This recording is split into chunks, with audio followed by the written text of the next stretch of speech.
Welcome in to Seahawks Today by Chat Sports. Tyler Jones here with you. Appreciate you joining us. Got a lot to talk about on today's show. We'll break down the latest Mel Kiper Jr. mock draft, who he has the Seahawks selecting with their 2 first-round picks. Also, we'll be talking about the possibility of Ezekiel Elliott joining the Seattle Seahawks as the running back number 2 behind Kenneth Walker. Is that a realistic possibility? One NFL insider seems to think so. We'll go over all that coming up in just a moment. Before we do, free agency, it is week number 2. The Seahawks have been very active in free agency so far to this point. What has been your favorite signing so far for the Seahawks? Was it Julian Love? Was it Draymond Jones?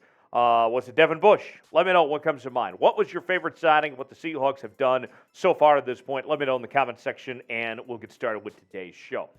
So Mel Kiper, with his first pick for Seattle at number 5, has them selecting Anthony Richardson, the quarterback from the Florida Gators. Now, if you go back to Mel Kiper's previous mock draft, he had the Seahawks selecting Anthony Richardson at 9, trading down with the Carolina Panthers. Obviously, we know that won't happen since Carolina has moved up to the number 1 position now.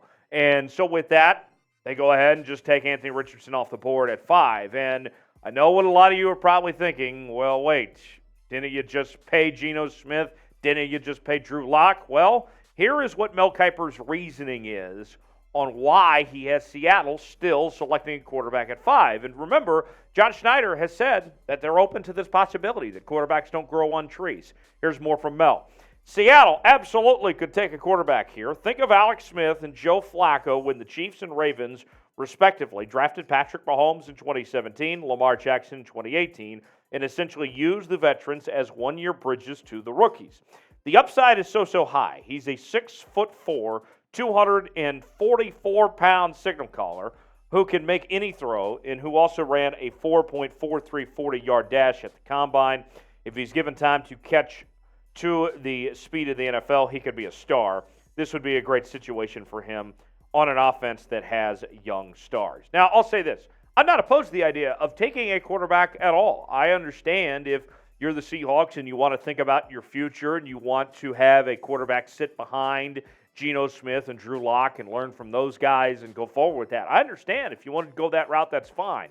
I am opposed, though, to the idea of Anthony Richardson. I know there was a good meeting between Pete Carroll and Anthony Richardson at the Combine and that they were glowing about each other. You know, it seemed like things went really well, right? But I still can't get over just how inaccurate Anthony Richardson is as a passer. He is an incredible athlete. Nobody's disputing that. 4.43 40 time. The vertical jump modern combine record for quarterbacks. Not disputing the athlete that Anthony Richardson is at all. Number 3 quarterback, number 6 overall player on Mel Kiper's big board. I get all of those things. Don't get me wrong here, folks. Don't take this the wrong way. But when I look at Anthony Richardson, what I see is an athlete, not a quarterback. Maybe he can prove me wrong later. Maybe Seattle could be a situation where he sits behind Geno Smith and Drew Lock and really learns what it takes to be an NFL quarterback. But I just haven't seen enough of him as to be an accurate enough passer to get by in the National Football League, quite frankly. I'm opposed to this idea. I would go another direction. I would understand if you want to go, if Bryce Young's around or if C.J. Stroud's around and you want to take quarterback there at 5. But also think about this. You're taking Anthony Richardson when you might have Will Anderson or Jalen Carter or one of those guys fall to you at 5 here. To me, it just doesn't make sense. I'm not taking Anthony Richardson if it were up to me. I disagree with Mel. Got another pick to get to here in just a second of who Mel Kiper has the Seahawks selecting at 20. But first, I want you guys to weigh in. Our pinned comment today, should Seattle draft Anthony Richardson at 5? Y for yes, in for no. Let us know in the comments section what you think about this possibility. Might get an ad break. If so, take advantage of it. Get your votes in. Y for yes, in for no. Should the Seahawks take Anthony Richardson at 5? Let me know.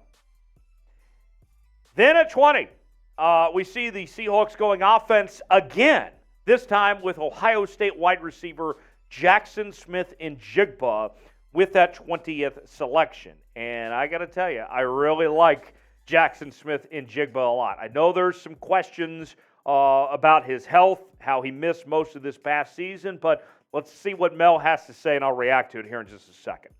Smith-Njigba has a chance to develop into a true number one receiver.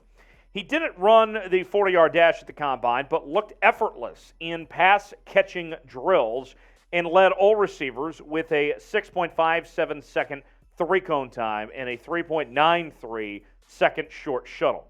He could be a plug-and-play starter for a team that already features Tyler Lockett and DK Metcalf. He could alternate reps outside and in the slots.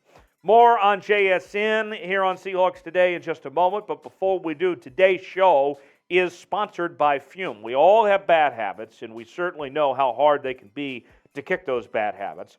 Our sponsor, Fume, is on a mission to accelerate humanity's breakup from the bad habits that consume far too many of us. Fume is a natural diffusive device that uses plants and behavioral science to help you trade out your negative habit for a positive one.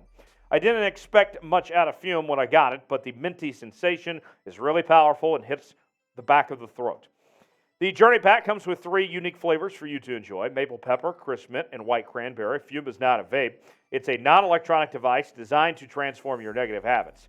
The easiest way to stop a bad habit is to switch to a positive one, and Fume is designed perfectly to do just that. Head to tryfume.com/chatsports and use code chatsports to save 10% when you get the Journey Pack today. That's tryfum.com/chatsports and use code chatsports to save an additional 10% off your order today. Tell them that Tyler Jones at Chatsports sent you. You'll be glad you did. Now, I know a lot of you want to go defense heavy, and get me. I understand why. The Seahawks did some major upgrades when it came to this defense in free agency, but there's still more work to be done, right? In particular, the linebacker position. But a guy like JSN, I think, is going to be a star in the NFL. If he's available, I can see why you would want to take him there. And it doesn't even matter to me, the whole Anthony Richardson or quarterback thing as far as 5 goes and then determining what you do with JSN. If JSN's around at 20, to me, whether Geno's your long-term quarterback or you're getting a quarterback next year, I don't. To me, that doesn't affect how I feel about whether you should draft JSN or not. I really like the idea of JSN here. Number 2 wide receiver on Mel Kiper's big board. Number 17 player overall.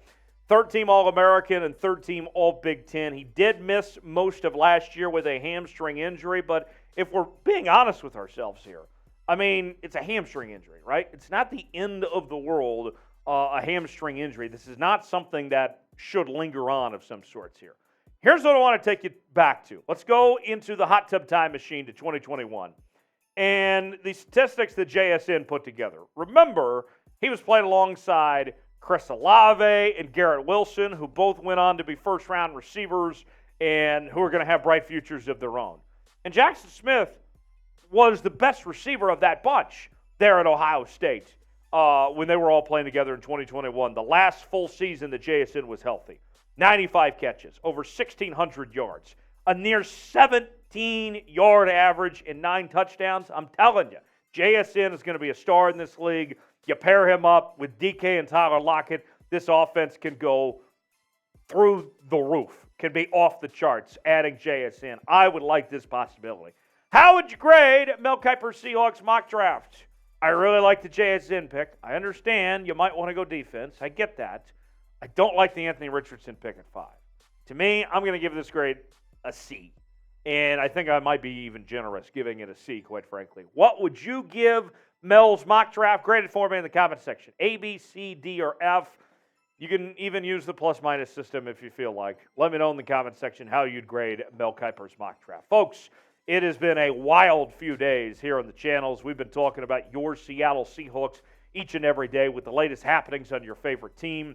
News and rumors. If they make a signing, we're stopping whatever we do to bring you that news here on the channel. We're also talking trades. Obviously, we're getting you ready for the draft as well. This is the place to be for the 12s. We love the Seattle Seahawks here on Seahawks Today, and we want you to be a part of what we're doing each and every day. What are you waiting for? Subscribe now, join the family, and be a part of this channel. We're live on Wednesdays as well, each and every week, 6 p.m. Eastern, 3 p.m. Pacific. Subscribe for free, turn on notifications so you never miss a moment here on Seahawks Today. All right, one final note before we go on the free agency front. Heavy.com is suggesting that the Seahawks could end up signing former Cowboys running back Ezekiel Elliott to be the team's running back number 2 behind Kenneth Walker. Interesting, right? Well, let's hear what Jonathan Adams had to say from Heavy. The value of running backs around the NFL may be decreasing, but few coaches love to have a potent rushing attack quite like Pete Carroll. Elliott could be a name to watch in Seattle if the former All-Pro could be signed for the right price. Now, I'll say this. Signing Zeke, that would certainly draw some headlines. I think, people would get off their seat if you brought in Ezekiel Elliott. He's obviously a big name, but let's be honest with ourselves here.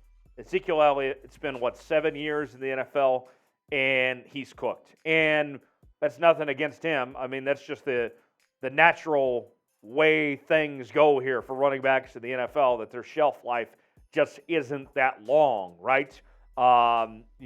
It's a natural occurrence here. And what we saw from Ezekiel Elliott last year, I know what you're thinking. Wow, he had 12 touchdowns. But then you start to get into the nitty-gritty of it. Only 3.8 yards per carry. He's obviously lost a step when it comes to his speed. They were using him in goal line situations, and he was really effective on that front for Dallas, but he had clearly lost a step and was not the same guy. And, not to be a Debbie Downer here on Zeke, just being honest with you, it only gets worse as you get older. And if Zeke took that much of a step back last year and was already showing age and his yards per carry was down that significantly, less than 4 yards per carry, it's not going to get better. So I'm a little out on Zeke. I'd rather go with a younger running back, whether it's kind of like we talked about yesterday, maybe it's a late round pick to bring in like Clyde Edwards-Helaire, or maybe drafting a running back of some sort, something to that effect. Then I would understand. But Zeke, sorry, I'm not interested in Zeke personally. Should the Seahawks sign Ezekiel Elliott? Here's your chance to weigh in. You can tell me whether you agree with me. Tyler, you're such a genius. Yeah, we don't need Zeke. We need to look at other options. Or Tyler, you're just an idiot. Of course we'd take Zeke to be our number 2 back. He'd be great in short yardage. Tell me what you think in the comment section. S for sign, P for pass, as far as Ezekiel Elliott goes. You can also interact with me on social media. Twitter, Instagram, Facebook, at Tyler Jones Live, talking about your Seattle Seahawks there. And I'll see you next time right here on Seahawks Today. Big show tomorrow, Seahawks Today Live, 6 p.m. Eastern, 3 p.m. Pacific. We'll see you then. Have a great day.